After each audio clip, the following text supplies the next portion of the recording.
wines. I will give you the greatest games on earth. Show them you can fight or die trying. From the producers of 300. A 4-horse race is a suicide.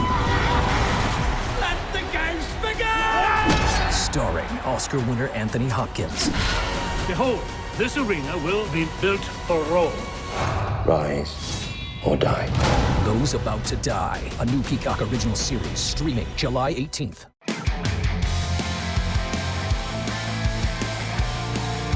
This story I find hard to even form the words for. It involves wine from a storied vineyard in a country that has brought us some of the finest wines in the history of wine. Bear with me as I try to get through this. Hi, I'm Chris May, wine connoisseur and host of This Day in Weather History, a podcast from the Weather Network in Canada. On April 14th of 2019, wine growers in Burgundy, France faced a formidable foe, frost.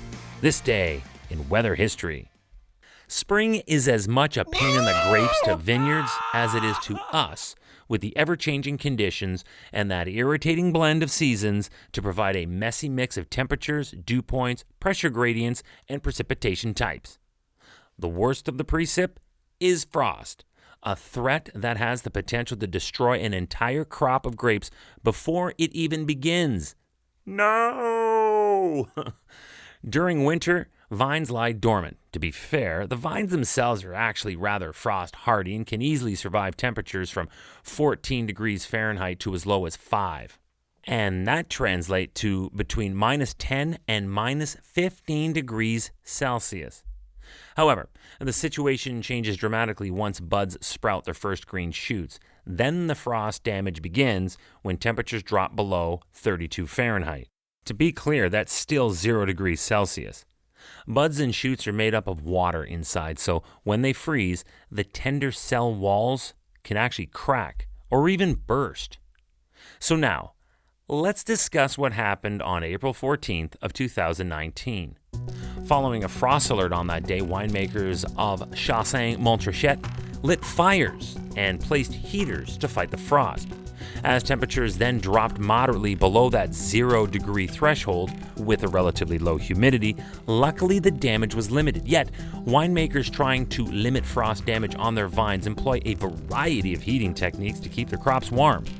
Some light fires to big old oil drums throughout their vineyards. Others use what's called bougies. I mean, wine is kind of bougie to begin with, but anyway, bougies are actually large paraffin candles that give off heat. I liked my definition better. The candles generate enough heat to keep frost contained and controlled, plus it has an added bonus of creating a protective smoke because it will not allow the warmth from the ground to rise. This coming from a winemaker in Austria. This next practice might sound counterintuitive, but some commercial vineyards run sprinklers through the night. This causes water to freeze over the tender buds. Wait, what? To protect grapes from frost, growers coat them with ice? All right, you lost me here.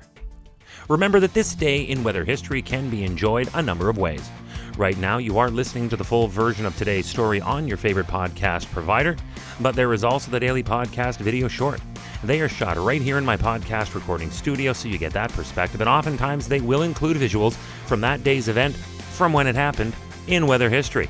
So after listening to the full story, go check out the podcast video short on television or online anytime at theweathernetwork.com/weather history. All right, water on the vines.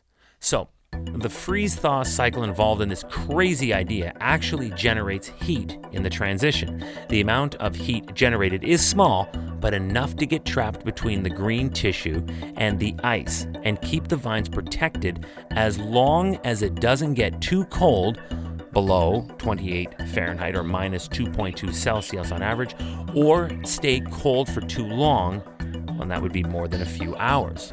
That's why accurate weather forecasts are critical in the fight against the frost. Of course, many vintners make it plain that there is a lot more that can be done to minimize frost damage, including try growing grape varietals that match your climate. Know your climate, live within it. It makes sense.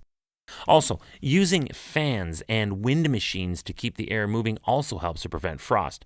Some enterprising growers Like Andrew Donaldson, a grower in New Zealand, he utilizes helicopters that fly low overhead, keeping the air moving. Yeah, that'll do it for sure. All right, back to our story now, finally from Burgundy, France. Whereas the most recent frost occurred, growers were taking no chances after what was considered the worst of its kind in more than 30 years. And this dramatically affected the 2016-2017 harvests. So the next time you're kicking back, enjoying a glass of a Burgundy region Cab Sauv at twilight with that someone special, remember to raise a glass and toast all of those who work so hard and created the perfect grape for your enjoyment. Now, I was about to uncork a 2016 J. Lohr Cabernet. Where'd that go? Okay, folks, that's it for today. This day in weather history. I'm kidding. I would not. All right, tomorrow is April 15th, and things got right nutty when we witnessed the most intense snowfall in U.S. history. Where do you hear these numbers? It happened back in the year 1921, so this should be an interesting one to unpack. It's tomorrow on This Day in Weather History with me, your sober host, Chris May.